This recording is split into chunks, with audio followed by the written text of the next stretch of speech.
টাকা আমি দিলাম হাফ, আসিফ দিল হাফ। আমার সিনিয়র ভাই দিতেছে, সে ঢাকা বিশ্ববিদ্যালয়, কেন হাফ করো না?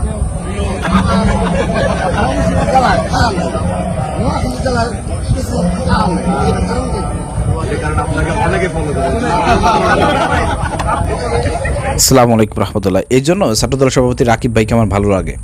সরল মানে স্বীকারোক্তি। ছাত্রদল সভাপতি রাকিব ভাই বলতেছেন যে আমি একটা পোস্ট শেয়ার করলে পারে সেখানে খালি হাহা রিয়েক্ট, আর আমার ঢাকা বিশ্ববিদ্যালয়ের সিনিয়র যে আছে সে পোস্ট করলে পারে খালি রাব রিয়েক্ট, মানে সেখানে হাহা রিয়েক্ট নাই। সরল স্বীকারোক্তি। দেখেন, এরকম কি কোনো আপনি সংগঠনের নেতাকে পাবেন?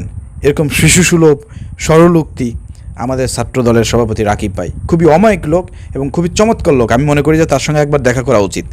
তো দেখেন, ছাত্র দলের সভাপতি রাকিব ভাইয়ের এই প্রশ্নটি করার পরে শিবিরের হয়তো কোনো একজন ভাই পাশ থেকে বলেছে আপনাকে হয়তো লোকজন বেশি ফলো করে, তো তখন পাশ থেকে আবার ছাত্রদলের সেক্রেটারি নাসির ভাই ছাত্রদল সভাপতি রাকিব ভাইয়ের হাত টেনে ধরে যেন কী বোঝানোর চেষ্টা করলেন।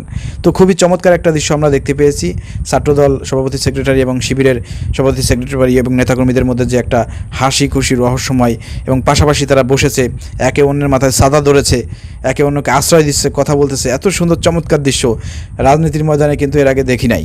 কিন্তু এগুলো দেখার পরে আমাদের কাছে খুব ভালো লাগে যে ছাত্র রাজনীতিতে হয়তো শিবির ছাত্রদল তারা কিন্তু দীর্ঘদিনের বন্ধু, দীর্ঘদিন একসাথে ছিল।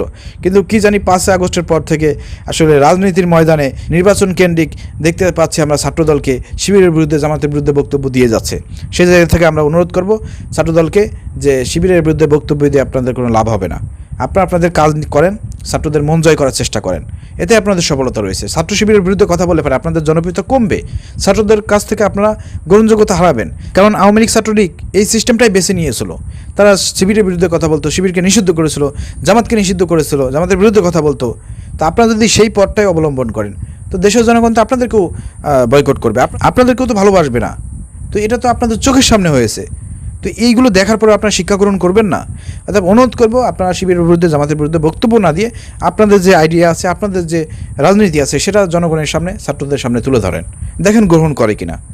শিবিরের বিরুদ্ধে কথা বলে আপনাদের ফায়দা হবে না, আশা করি বুঝতে পেরেছেন। ভিডিও শেয়ার করে দেন।